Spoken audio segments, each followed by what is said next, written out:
Alright, let's talk about anti-atheist discrimination, not by individuals, but by the state itself, at a rare time when the atheist actually ends up winning. That's a bit of a spoiler for you.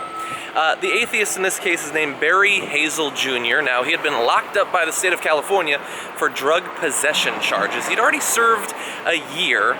He got out. He was supposed to do some sort of rehab rehabilitation program, and he found that the only one that they were trying to get him into was run by West Care, California, which is a faith-based rehab program.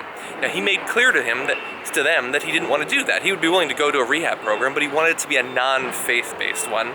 They didn't take kindly to that. They said that he was being disruptive, but in a cordial way. But despite his cordiality, they still decided to re-lock him up for not going to the faith-based rehab program. Now, he was sent back to jail after having, again, already spent a year in jail for drug possession charges, and he decided to challenge it in court. He did so, and this is a major shocker, he actually won. Barry Hazle Jr. won in his challenge to this requirement that he attend a faith-based rehab program, and he's going to make $2 million off of it. $1 million from the state of California, and nearly $1 million from West Care, California, the program that was running the rehabilitation center. Now, why am I talking about this particular lawsuit? Because this is the perfect answer, at least this month, to the question of, well, if you're an atheist, what do you care if other people are religious? Why don't you just keep it to yourself? Why do you always have to be talking about your lack of belief in a deity or a god being? Well, this is why. Now, it's true that atheists aren't being hunted down in the streets in America right now. We are a minority, I believe an aggrieved minority, but not to that extent. But still, look, if you're not willing to lie about this bullshit, to say that you have faith in a higher power, up until recently you could be kicked out of the Air Force for it, you could possibly have to go back to jail for it. I mean, this is basically thought crimes that atheists are being persecuted for in America in 2014, and we need to keep talking about it, we need to keep making videos about it, because that's the only way that this society is going to change. When it's the Christians who like the way currently things are set up, you have people in the middle who don't really have much of a vested interest and don't care.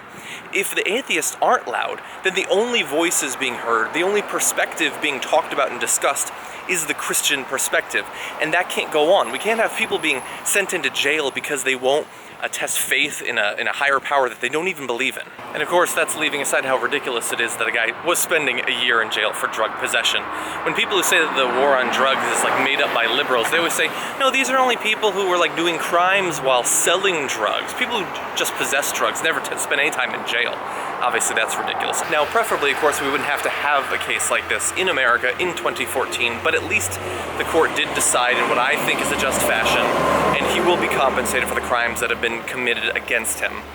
This is a diverse country, filled up with people who believe and do not believe in all sorts of different things. You can't have the state picking and choosing who's right and which one we should all have to believe in before or after going to prison. I think that we can all agree on that. Don't often get to focus on good news on this program. This is a rare case of that. So hopefully that should be a good start to your day. Let me know what you think about this case down in the comments.